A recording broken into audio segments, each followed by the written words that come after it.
Capítulo 3. Del Poder Judicial. Sección 1. De las disposiciones generales. Artículo 247 de la función y de la composición. El Poder Judicial es el custodio de esta Constitución. La interpuesta, la cumple y la hace cumplir. La administración de justicia está a cargo del Poder Judicial, ejercido por la Corte Suprema de Justicia, por los tribunales y por los juzgados, en la forma que establezcan esta Constitución y la ley. Artículo 248 de la independencia del Poder Judicial. Queda garantizada la independencia del Poder Judicial. Solo éste puede conocer y decidir en actos de carácter contencioso. En ningún caso los miembros de los otros poderes, ni otros funcionarios, podrán arrogarse atribuciones judiciales que no estén expresamente establecidas en esta Constitución, ni revivir procesos fenecidos, ni paralizar los existentes, ni intervenir de cualquier modo en los juicios. Actos de esta naturaleza conllevan nulidad insanable. Todo ello sin perjuicio de las decisiones arbitrales en el ámbito del derecho privado, con las modalidades que la ley determine para asegurar el derecho de defensa y las soluciones equitativas.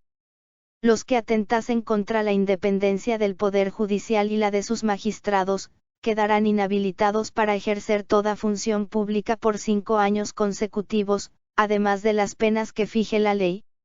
Artículo 249 de la autarquía presupuestaria. El Poder Judicial goza de autonomía presupuestaria. En el presupuesto general de la Nación se le asignará una cantidad no inferior al 3% del presupuesto de la Administración Central. El presupuesto del Poder Judicial será aprobado por el Congreso, y la Contraloría General de la República verificará todos sus gastos e inversiones. Artículo 250 del juramento o promesa.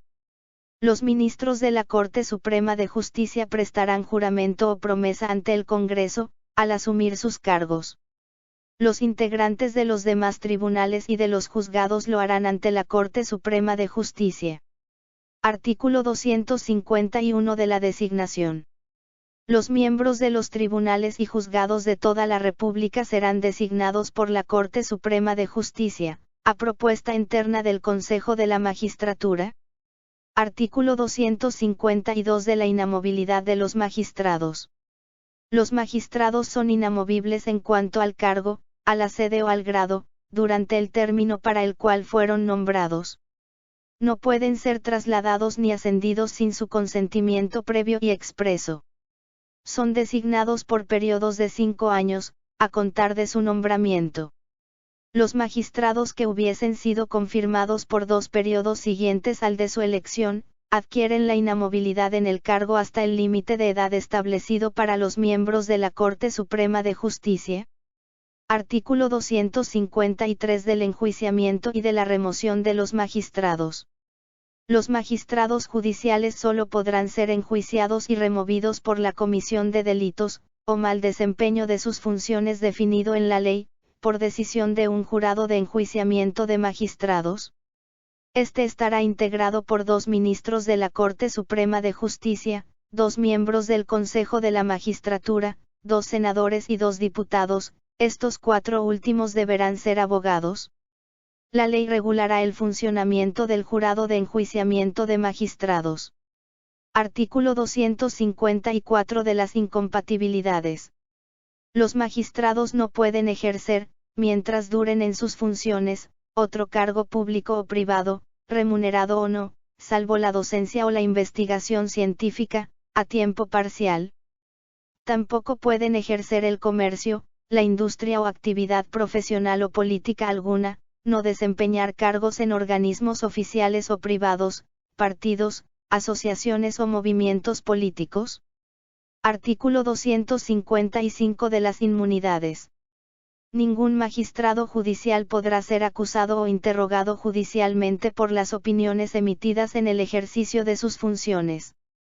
No podrá ser detenido o arrestado sino en caso de flagrante delito que merezca pena corporal.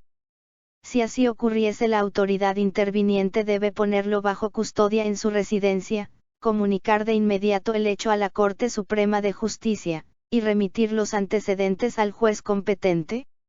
Artículo 256 de la forma de los juicios. Los juicios podrán ser orales y públicos, en la forma y en la medida que la ley determine. Toda sentencia judicial debe estar fundada en esta Constitución y en la ley. La crítica a los fallos es libre. El proceso laboral será total y estará basado en los principios de inmediatez, economía y concentración. Artículo 257 de la obligación de colaborar con la justicia. Los órganos del Estado se subordinan a los dictados de la ley, y las personas que ejercen funciones al servicio del mismo están obligadas a prestar a la Administración de Justicia toda la cooperación que ella requiera para el cumplimiento de sus mandatos. Sección segunda. De la Corte Suprema de Justicia. Artículo 258 de la integración y de los requisitos. La Corte Suprema de Justicia estará integrada por 9 miembros. Se organizarán en salas, uno de las cuales será constitucional, elegirá de su seno, cada año, a su presidente.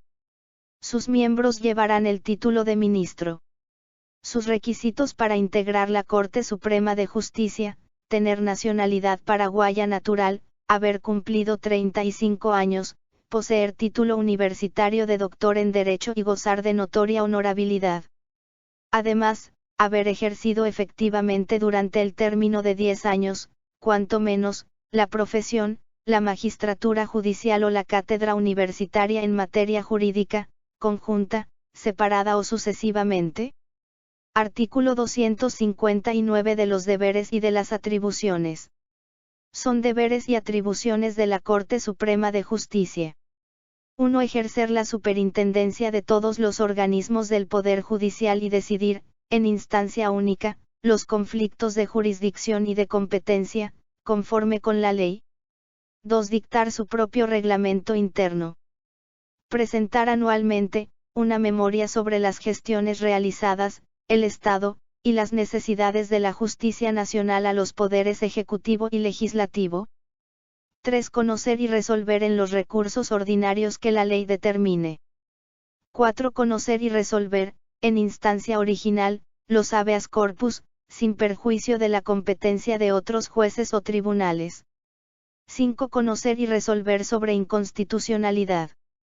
6. Conocer y resolver en el recurso de casación, en la forma y medida que establezca la ley. 7. Suspender preventivamente por sí o a pedido del jurado de enjuiciamiento de magistrados por mayoría absoluta de votos de sus miembros, en el ejercicio de sus funciones, a magistrados judiciales enjuiciados, hasta tanto se dicte resolución definitiva en el caso. 8. Supervisar los institutos de detención y reclusión. 9. Entender en las contiendas de competencias entre el Poder Ejecutivo y los gobiernos departamentales y entre estos y los municipios, y 10. Los demás deberes y atribuciones que fije esta Constitución y las leyes. Artículo 260 de los deberes y de las atribuciones de la Sala Constitucional. Son deberes y atribuciones de la Sala Constitucional. 1. Conocer y resolver sobre la inconstitucionalidad de las leyes y de otros instrumentos normativos, declarando la inaplicabilidad de las disposiciones contrarias a esta Constitución en cada caso concreto, y en fallo que solo tendrá efecto con relación a este caso, y 2. Decidir sobre la inconstitucionalidad de las sentencias definitivas o interlocutorias, declarando la nulidad de las que resulten contrarias a esta Constitución. El procedimiento podrá iniciarse por acción ante la Sala Constitucional de la Corte Suprema de Justicia, y por vía de la excepción en cualquier instancia, en cuyo caso se elevarán los antecedentes a la Corte. Artículo 261 de la remoción y cesación de los ministros de la Corte Suprema de Justicia. Los ministros de la Corte Suprema de Justicia solo podrán ser removidos por juicio político.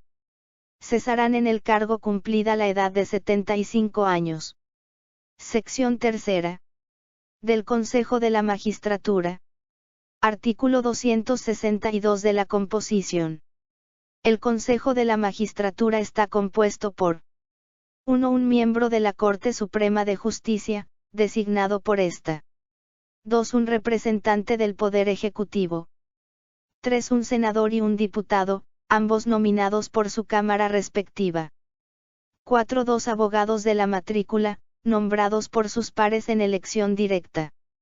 5. Un profesor de las facultades de Derecho de la Universidad Nacional, elegido por sus pares, y 6. Un profesor de las facultades de Derecho con no menos de 20 años de funcionamiento, de las universidades privadas, elegido por sus pares. La ley reglamentará los sistemas de elección pertinentes. Artículo 263 de los requisitos y de la duración. Los miembros del Consejo de la Magistratura deben reunir los siguientes requisitos. Ser de nacionalidad paraguaya, haber cumplido 35 años, poseer título universitario de abogado, y, durante el término de 10 años cuanto menos, haber ejercido efectivamente la profesión, o desempeñado funciones en la magistratura judicial, o ejercido la cátedra universitaria en materia jurídica, conjunta, separado o alternativamente. Durará años en sus funciones y gozarán de iguales inmunidades que los ministros de la Corte Suprema de Justicia. Tendrán las incompatibilidades que establezca la ley. Artículo 264 de los deberes y de las atribuciones. Son deberes y atribuciones del Consejo de la Magistratura. 1. Proponer las ternas de candidatos para integrar la Corte Suprema de Justicia, previa selección basada en la idoneidad, con consideración de méritos y aptitudes, y elevarlas a la Cámara de Senadores para que los designe, con acuerdo del Poder Ejecutivo. 2. Proponer en ternas a la Corte Suprema de Justicia, con igual criterio de selección y examen, los nombres de candidatos para los cargos de miembros de los tribunales inferiores, los de los jueces y los de los agentes fiscales. 3. Elaborar su propio reglamento, y 4. Los demás deberes y atribuciones que fijen esta Constitución y las leyes. Artículo 265 del Tribunal de Cuentas y de otras magistraturas y organismos auxiliares. Se establece el Tribunal de Cuentas. La ley determinará su composición y su competencia. La estructura y las funciones de las demás magistraturas judiciales y de organismos auxiliares, así como las de la Escuela Judicial, serán determinadas por la ley. Sección 4. Del Ministerio Público. Artículo 266 de la composición y de las funciones. El Ministerio Público representa a la sociedad ante los órganos jurisdiccionales del Estado, gozando de autonomía funcional y administrativa en el cumplimiento de sus deberes y atribuciones. Lo ejercen el Fiscal General del Estado y los agentes fiscales, en la forma determinada por la ley. Artículo 267 de los requisitos. Para ser Fiscal General del Estado se requiere tener nacionalidad paraguaya, haber cumplido 35 años, poseer título universitario de abogado, haber ejercido efectivamente la profesión o funciones o la magistratura judicial o la cátedra universitaria en materia jurídica durante 5 años cuanto menos, conjunta, separada o sucesivamente. Tiene las mismas incompatibilidades e inmunidades que las establecidas para los magistrados del Poder Judicial. Artículo 268 de los deberes y de las atribuciones. Son deberes y atribuciones del Ministerio Público. 1. Velar por el respeto de los derechos y de las garantías constitucionales. 2. Promover acción penal pública para defender el patrimonio público y social, el medio ambiente y otros intereses difusos, así como los derechos de los pueblos indígenas. 3. Ejercer acción penal en los casos en que, para iniciarla o proseguirla, no fuese necesaria instancia de parte, sin perjuicio de que el juez o tribunal proceda de oficio, cuando lo determine la ley. 4. Recabar información de los funcionarios públicos para el mejor cumplimiento de sus funciones, y 5. Los demás deberes y atribuciones que fije la ley. Artículo 269 de la elección y de la duración. El Fiscal General del Estado tiene inamovilidad. Dura 5 años en sus funciones y puede ser reelecto. Es nombrado por el Poder Ejecutivo, con acuerdo del Senado, a propuesta interna del Consejo de la Magistratura. Artículo 270 de los agentes fiscales. Los agentes fiscales son designados, en la misma forma que establece esta Constitución para los jueces. Duran en sus funciones y son removidos con iguales procedimientos. Además, tienen las mismas incompatibilidades e inmunidades que las determinadas para los integrantes del Poder Judicial. Artículo 271 de la posesión de los cargos. El fiscal general del Estado presta juramento o promesa ante el Senado, mientras los agentes fiscales lo efectúan ante la Corte Suprema de Justicia. Artículo 272 de la Policía Judicial. La ley podrá crear una policía judicial, dependiente del Poder Judicial, a fin de colaborar directamente con el Ministerio Público. Sección quinta. De la Justicia Electoral. Artículo 273 de la competencia. La convocatoria, el juzgamiento, la organización, la dirección, la supervisión y la vigilancia de los actos y de las cuestiones derivados de las elecciones generales, departamentales y municipales, así como de los derechos y de los títulos de quienes resulten elegidos, corresponden exclusivamente a la justicia electoral. Sin igualmente de su competencia las cuestiones provenientes de todo tipo de consulta popular, como asimismo lo relativo a las elecciones y al funcionamiento de los partidos y de los movimientos políticos. Artículo 274 de la integración. La justicia electoral está integrada por un Tribunal Superior de Justicia Electoral, por los tribunales, por los juzgados, por las fiscalías y por los demás organismos a definirse en la ley, la cual determinará su organización y sus funciones. Artículo 275 del Tribunal Superior de Justicia Electoral. El Tribunal Superior de Justicia Electoral estará compuesto de 3 miembros, quienes serán elegidos y removidos en la forma establecida para los ministros de la Corte Suprema de Justicia.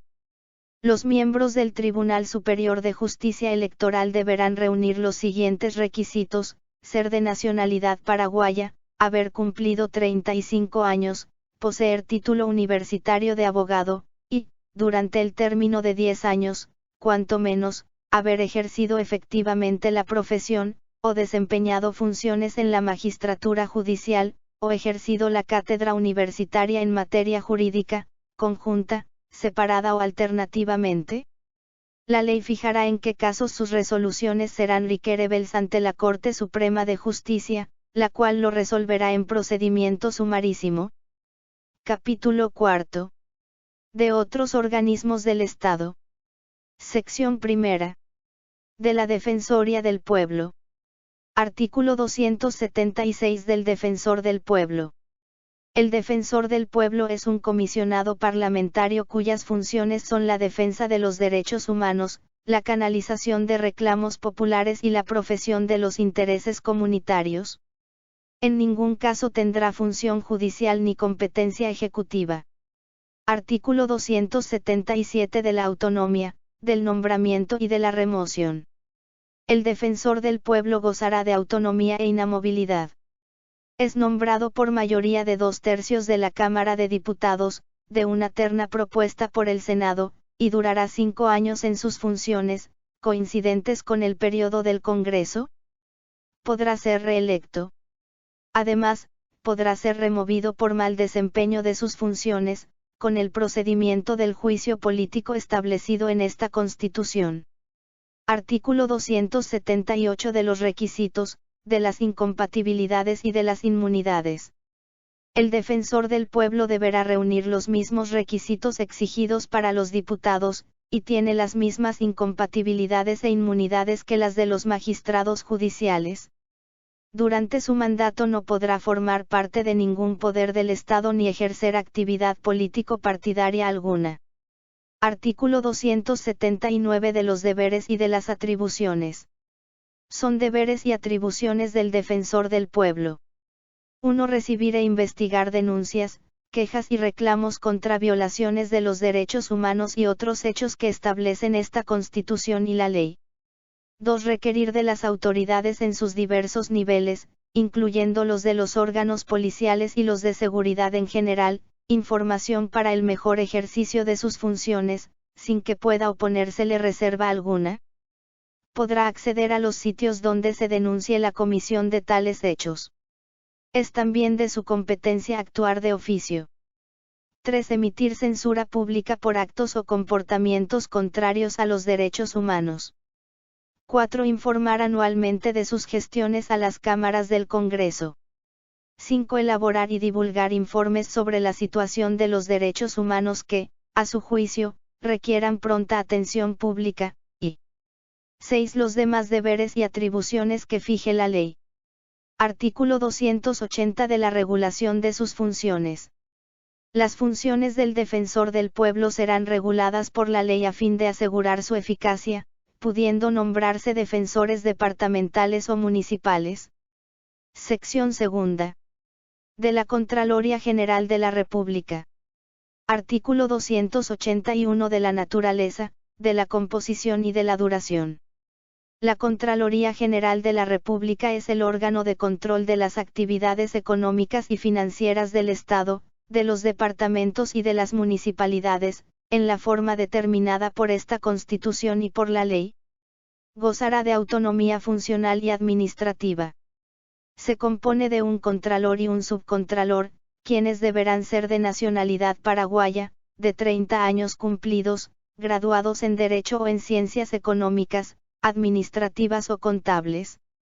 Cada uno de ellos será designado por la Cámara de Diputados, por mayoría absoluta, de sendas ternas de candidatos propuestos por la Cámara de Senadores, con idéntica mayoría. Durarán 5 años en sus funciones, los cuales no serán coincidentes con los del mandato presidencial. Podrán ser confirmados en el cargo solo por un periodo más, con sujeción a los mismos trámites.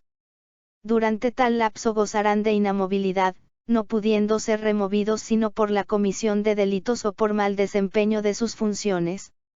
Artículo 282 del informe y del dictamen.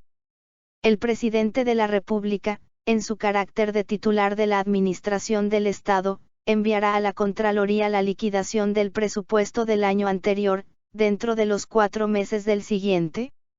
En los 4 meses posteriores, la Contraloría deberá elevar informe y dictamen al Congreso, para que los consideren cada una de las cámaras. Artículo 283 de los deberes y de las atribuciones. Son deberes y atribuciones del Contralor General de la República. 1. El control, la vigilancia y la fiscalización de los bienes públicos y del patrimonio del Estado, los de las entidades regionales o departamentales, los de las municipalidades, los del Banco Central y los de los demás bancos del Estado o mixtos, los de las entidades autónomas, autárquicas o descentralizadas, así como los de las empresas del Estado o mixtas. 2. El control de la ejecución y de la liquidación del presupuesto general de la Nación. 3. El control de la ejecución y de la liquidación de los presupuestos de todas las reparticiones mencionadas en el inciso 1, como asimismo el examen de sus cuentas, fondos e inventarios. 4. La fiscalización de las cuentas nacionales de las empresas o entidades multinacionales, de cuyo capital participe el Estado en forma directa o indirecta, en los términos de los respectivos tratados. 5. El requerimiento de informes sobre la gestión fiscal y patrimonial a toda persona o entidad pública, mixta o privada que administre fondos, servicios públicos o bienes del Estado, a las entidades regionales o departamentales y a los municipios, todas las cuales deben poner a su disposición la documentación y los comprobantes requeridos para el mejor cumplimiento de sus funciones. 6. La recepción de las declaraciones juradas de bienes de los funcionarios públicos, así como la formación de un registro de las mismas y la producción de dictámenes sobre la correspondencia entre tales declaraciones, prestadas al asumir los respectivos cargos, y las que los aludidos funcionarios formulen al cesar en ellos. 7. La denuncia a la justicia ordinaria y al Poder Ejecutivo de todo delito siendo solidariamente responsable, por omisión o desviación, con los órganos sometidos a su control, cuando éstos actuasen con deficiencia o negligencia, y 8. Los demás deberes y atribuciones que fije esta Constitución y las leyes. Artículo 284 de las inmunidades, de las incompatibilidades y de la remoción. El Contralor y el Subcontralor tendrán las mismas inmunidades e incompatibilidades prescritas para los magistrados judiciales.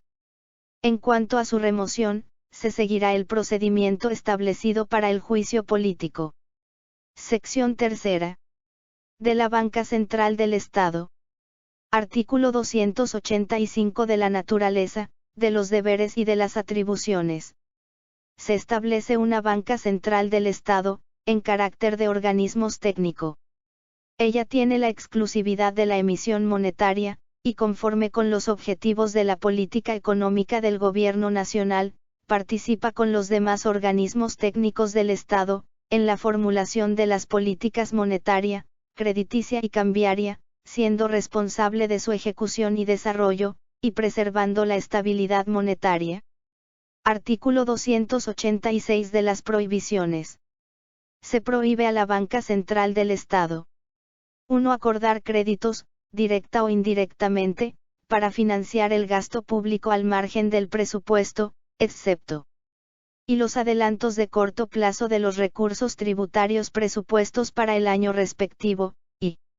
Segundo, en caso de emergencia nacional, con resolución fundada del Poder Ejecutivo y acuerdo de la Cámara de Senadores.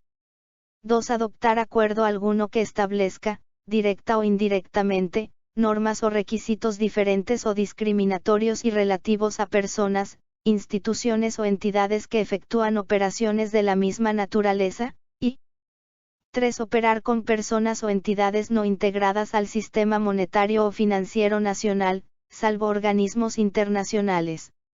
Artículo 287 de la Organización y del Funcionamiento.